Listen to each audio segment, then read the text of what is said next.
दोस्तों 2024 समाप्त होने वाला है और अगर आप दिल्ली एनसीआर में रहते हैं तो आपने 2024 में कई बुनियादी ढांचाओं को आकार लेते हुए देखा होगा।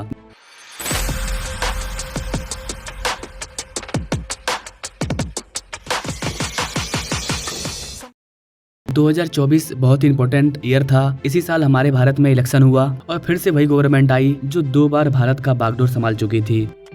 India has re-elected Narendra Modi as Prime Minister, making him only the second leader in the nation's history to secure a third term.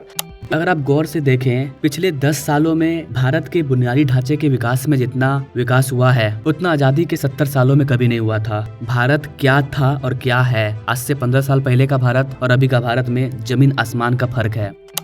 We have set aside a record amount of rupees 10 lakh crore for investment in infrastructure.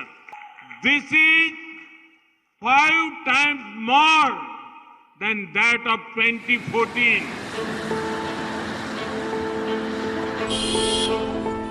Specially सिर्फ 2024 की बात करें तो 2024 में भी कई बड़े बड़े प्रोजेक्ट का उद्घाटन हुआ है, क्योंकि 2024 में इलेक्शन था। 5 सालों में सरकार ने जो बनाया, सरकार ने 2024 में उसको आम जनता को समर्पित कर दिया कि हमने ये किया है। इसको दिखाने के बाद ही लोगों ने अपना वोट दिया और जो रिजल्ट आया वो आपके सामने है। वैसे तो मैंने अपने चैनल के माध्यम से आपको कई सारे बड़े बड़े प्रोजेक्ट के बारे में बताया है। 2024 में मेट्रो पर क्या प्रभाव पड़ा, 2024 में कितने स्मार्ट सिटी को बनाया गया। आज के इस वीडियो में हम आपको बताने वाले हैं DMRC, Delhi metro rail corporation, इन्होंने दिल्ली में मेट्रो का किस तरह से विस्तार किया। 2024 में DMRC के द्वारा दिल्ली NCR में टोटल कितने मेट्रो का विस्तार किया गया, उसे हम आज के इस वीडियो में डिटेल में समझेंगे। तो आइए लेट न करते हुए स्टार्ट करते हैं आज का ये वीडियो। नमस्कार दोस्तों, मैं विकास और आप देख रहे हैं all India project.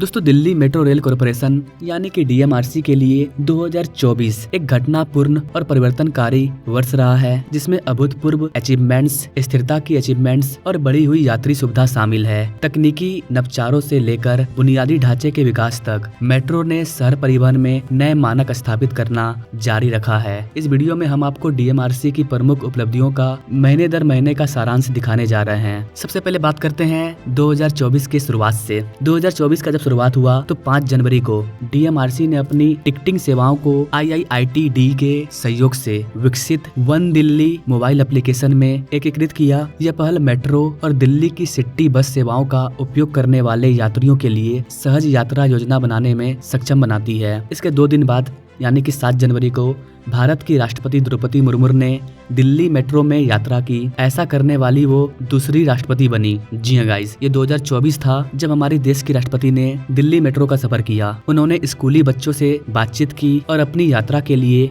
NCMC RuPay card का इस्तेमाल किया। उनके साथ DMRC के प्रबंधक निदेशक डॉक्टर विकास कुमार भी थे। इसके कुछ दिन बीतने के बाद 21 फरवरी को मेट्रो भवन में एक नए एकीकृत ऑपरेशन कंट्रोल सेंटर OCC का उद्घाटन किया गया। यह रेड और येलो लाइन के संचालन का प्रबंधन करता है और अपकमिंग फेज 4 कॉरिडोर की देखरेख करेगा। फरवरी के बाद आइए मार्च में। 4 मार्च को केंद्रीय मंत्रिमंडल ने चरण 4 के 2 नए कॉरिडोर इंद्रलोक इंद्रप्रस्थ, जो कि 12.37 किलोमीटर लंबा है, इसका और लाजपत नगर साकेत जी ब्लॉक, जो कि 8.38 किलोमीटर लंबा है, इसकी मंजूरी मिली। अभी जो मैंने एक वीडियो अपलोड किया है IGI airport to Noida international airport metro connectivity, उसमें मैंने चर्चा किया है ग्रीन लाइन का, यानी कि इंद्रलोक इंद्रप्रस्थ मेट्रो कॉरिडोर के बारे में। तो आप हमारे उस वाले वीडियो को जरूर देखिएगा, वो भी मजेदार वीडियो है गाइस। आगे चलते हैं। 7 मार्च को DMRC ने ग्राहक शिकायत प्रबंधन को कारगर बनाने के लिए एक विशेष रूप से निर्मित सॉफ्टवेयर सार्वजनिक शिकायत प्रबंधन प्रणाली PGMS लॉन्च किया। मार्च के बाद आते हैं अप्रैल में। 7 अप्रैल को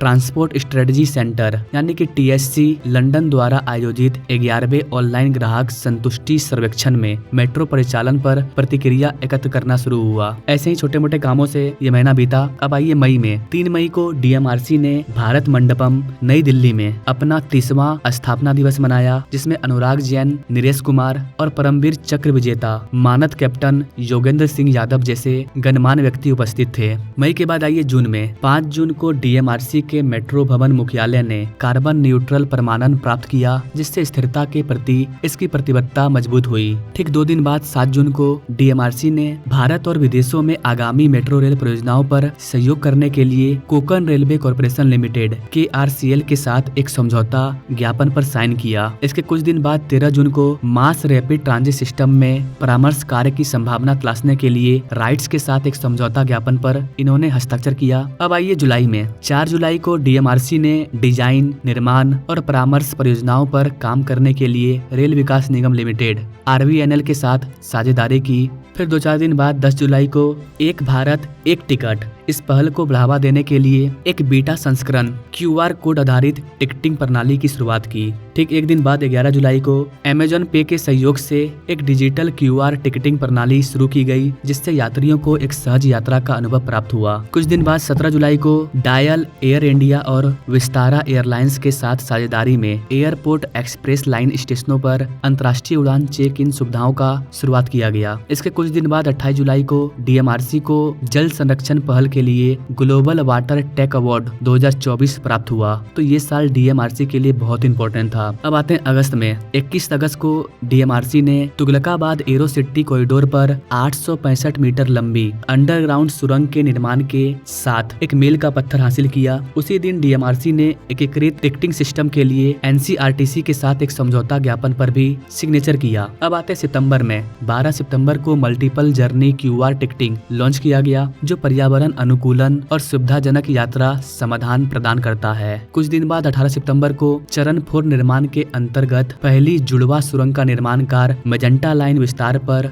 डोरावाला नगर और पुलबंगस के बीच पूरा हुआ। अब आइए अक्टूबर में। 5 अक्टूबर को DMRC ने अपने चरण 4 परियोजना के हिस्से के रूप में तुगलकाबाद एयर सिटी कॉरिडोर पर 860 मीटर लंबी भूमिगत सुरंग का निर्माण पूरा कर लिया। कुछ दिन बाद 13 अक्टूबर को यमुना बैंक को वैशाली से जोड़ने वाली लाइन 4 को कार्बन न्यूट्रल प्रमाणन प्राप्त हुआ। अब आइए नवंबर के महीने में। 11 नवंबर को मोमेंटम मोबाइल ऐप के माध्यम से बाइक टैक्सी बुकिंग विकल्प पेश किए गए, जिसमें महिलाओं के लिए शेरी DS और सभी यात्रियों के लिए RYDR जैसी सेवाएं प्रदान की गई। कुछ दिन बाद चरण 4 के लिए पहली 6 कोच वाली ट्रेन दिल्ली पहुंची। 2 दिन बाद 18 नवंबर को DMRC ने 78.6 लाख यात्रियों के साथ एक दिन में सर्वाधिक यात्रा दर्ज की। फिर 2 दिन बाद 20 नवंबर को मोमेंटिंग ऐप के माध्यम से एकीकृत टिकटिंग सेवाओं के लिए भारतीय पुरातत्व सर्वेक्षण के साथ एक समझौता ज्ञापन पर सिग्नेचर किए गए। अब आ जाइए दिसंबर में, जो कि अभी चल रहा है। 4 दिसंबर को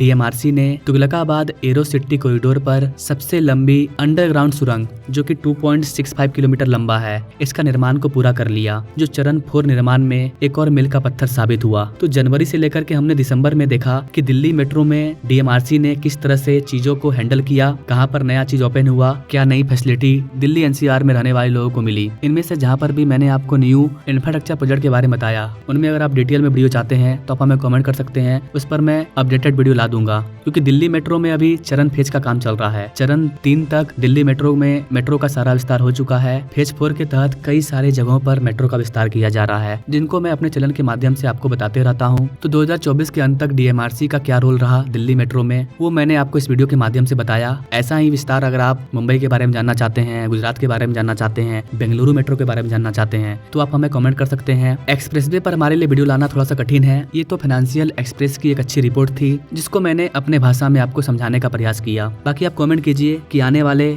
नए शुरुआत के साथ 2024 में पूरा किए गए किन कामों के बारे में आप जानना चाहते हैं। Comment now. बाकी मिलेंगे हम लोग नेक्स्ट वीडियो में, तब तक के लिए जय हिंद।